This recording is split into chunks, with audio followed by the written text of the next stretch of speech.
In this video, we're going to learn about log properties. We're going to learn about the different ways we can write logs when we see them being multiplied and divided.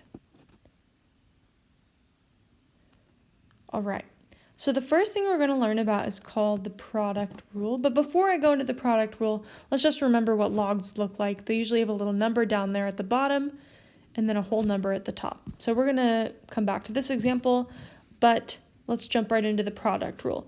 So product rule says that if you have a log written out, log base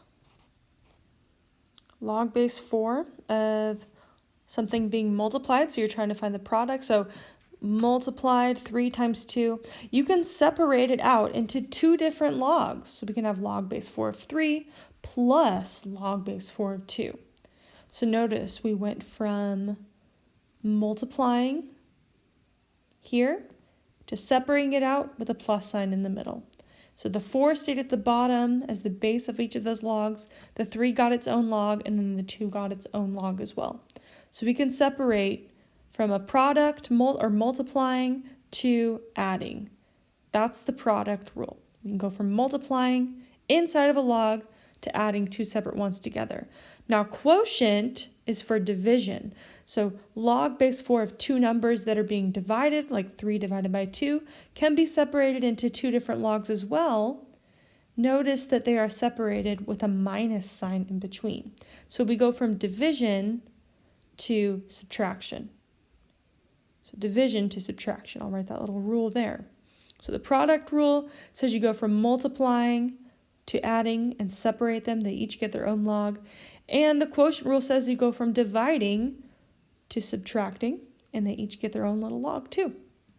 So 3 goes there, 2 goes there, and the 4 stays as the base. Let's look at an example. So we have log base 2 of 16.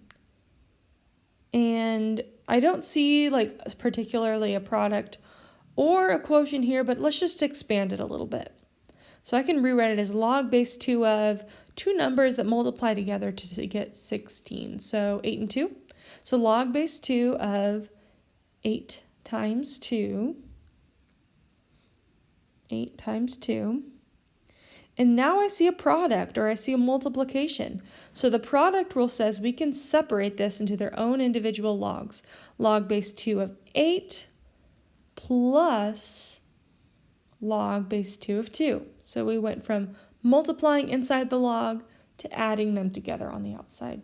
Notice the 8 goes here, the 2 goes there, and the times turned into plus. So this is the product rule. We go from multiplying inside to adding on the outside. So let's expand this a little bit more. So log base 2 of 8, we know how to evaluate that. We're asking ourselves 2 to the what equals 8? 2 to the what equals 8? So 3, because 2 cubed is 8.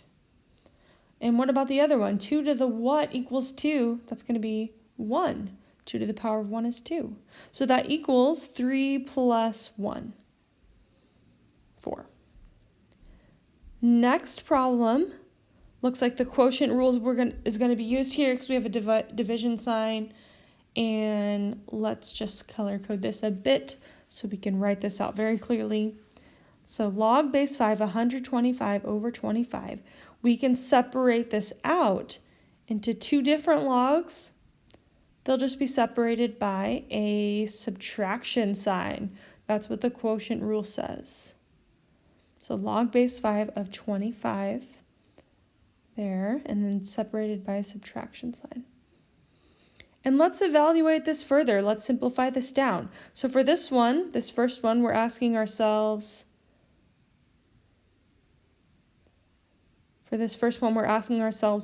5 to the what equals 125. Is it 5 squared, 5 cubed? Let's just write it out. So 5 times 5 times 5 equals 125. There's 3 5s right there, so the answer is 3. The other one is 5 to the what equals 25. And we know that's 5 squared, so it's going to be a 2. And 3 minus 2 equals 1.